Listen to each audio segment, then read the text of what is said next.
সবাইকে স্বাগত জানাচ্ছি আমাদের আজকের এই মহাজাগতিক বিশ্লেষণে। আজ আমরা আমাদের সৌরজগতের ভেতর দিয়ে বাইরের দিকে এক অভাবনীয় যাত্রায় বের হতে যাচ্ছি। আমরা দেখব কিভাবে এই বিশাল জগৎগুলো গড়ে উঠেছে আর জীবনের অস্তিত্বের জন্য মহাজাগতিক স্কেলে ঠিক কতটা সূক্ষ্ম ভারসাম্যের প্রয়োজন হয়।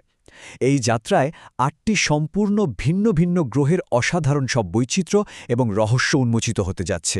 চলুন শুরু করা যাক। আমাদের আজকের যাত্রাপথটা একটু ছকে নেওয়া যাক। আমরা সূর্য থেকে বাইরের দিকে এগোব ৫টি ধাপে: মহাজাগতিক পাড়া, চরম ভাবাপন্ন অভ্যন্তরীণ গ্রহসমূহ, পৃথিবী এবং লাল গ্রহ, বিশাল গ্যাসীয় দানব এবং একেবারে শেষে দূরবর্তী বরফ দানব। পর্ব ১, আমাদের মহাজাগতিক পাড়া। আচ্ছা, মূল যাত্রা শুরুর আগে একটা বিষয় পরিষ্কার হওয়া দরকার। একটি জগৎকে গ্রহ হতে গেলে আসলে কি কি বৈশিষ্ট্য লাগে? এই একটি সাধারণ প্রশ্নই কিন্তু আধুনিক জ্যোতির্বিদ্যাকে সম্পূর্ণ নতুন করে সাজিয়েছে। ২০০৬ সালের কথা, বিজ্ঞানীরা গ্রহের নতুন সংজ্ঞা দাঁড় করালেন, আর এই নতুন নিয়মের সর্বশেষ শর্তটিতেই বেচারা প্লুটো আটকে গেল। নিজের কক্ষপথকে ধ্বংসাবশেষ মুক্ত করতে না পারায় প্লুটোকে বামন গ্রহ হিসাবে ঘোষণা করা হলো।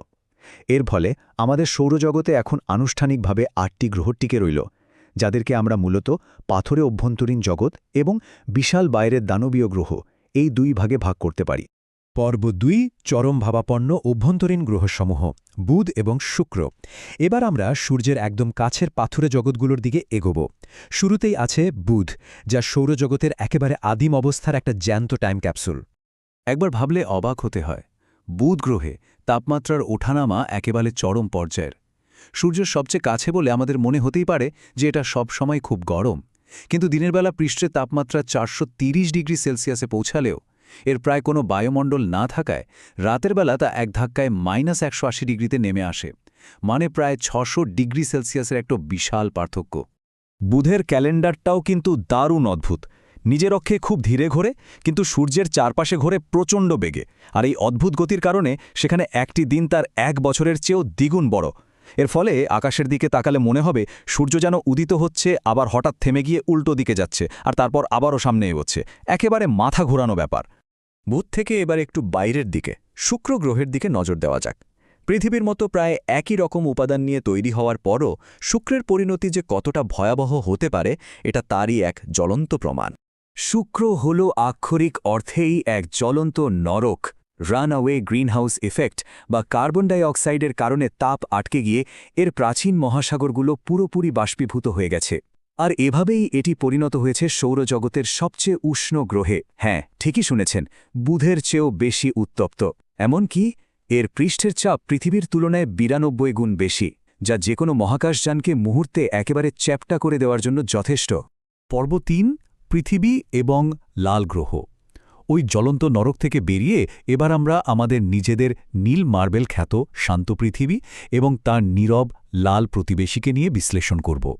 আমাদের পৃথিবীতে প্রাণের যে এত উচ্ছ্বাস, এটা নেহাতি কোনো ভাগ্যের ব্যাপার নয়।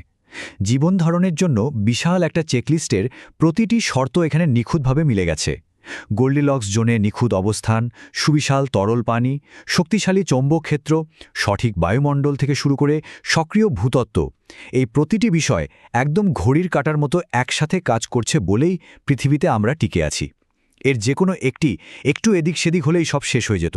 পৃথিবীর এই প্রাণবন্ত রূপের ঠিক পাশেই রয়েছে মঙ্গল, যা এক বিশাল বৈপরীত্য তৈরি করে।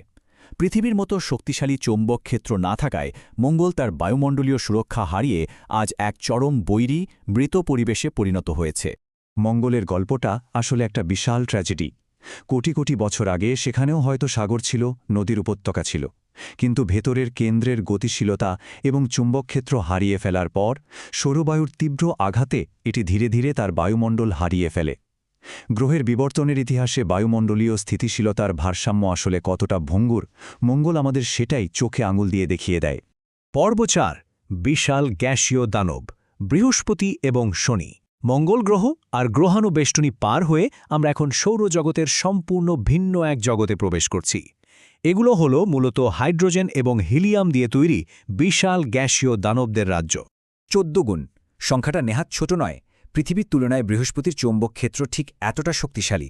সৌরজগতের এই সবচেয়ে বড় গ্রহটি কেবল আকারেই বিশাল নয়, এর প্রচণ্ড চৌম্বকীয় শক্তি মহাকাশের মারাত্মক সব রেডিয়েশন আটকে দেয় আর এর মেরু অঞ্চলে তৈরি করে অকল্পনীয় বিশাল আকারের অরোরা। মজার ব্যাপার হল বৃহস্পতি এতই বিশাল যে একে একটা মিনি সৌরজগৎ বলা যায়। এর চারদিকে ঘুরছে ৯০টিরও বেশি চাঁদ, যার মধ্যে এই 4টি গ্যালিলীয় চাঁদ সবচেয়ে বেশি কৌতূহল জাগায়। আগ্নেয়গিরিতে ভরা আয়ো থেকে শুরু করে ইউরোপার বরফের নিচে থাকা গোপন মহাসাগর কিংবা গ্যানিমেডের মতো বিশাল চাঁদ, এগুলো যেন এক একটা আস্ত রহস্যের খনি। এবার ষষ্ঠ গ্রহ শনির দিকে এগোনো যাক। শনির জাদুকরী বলয়ের মতো মোহনীয় দৃশ্য পুরো সৌরজগতেই আর দ্বিতীয়টি নেই।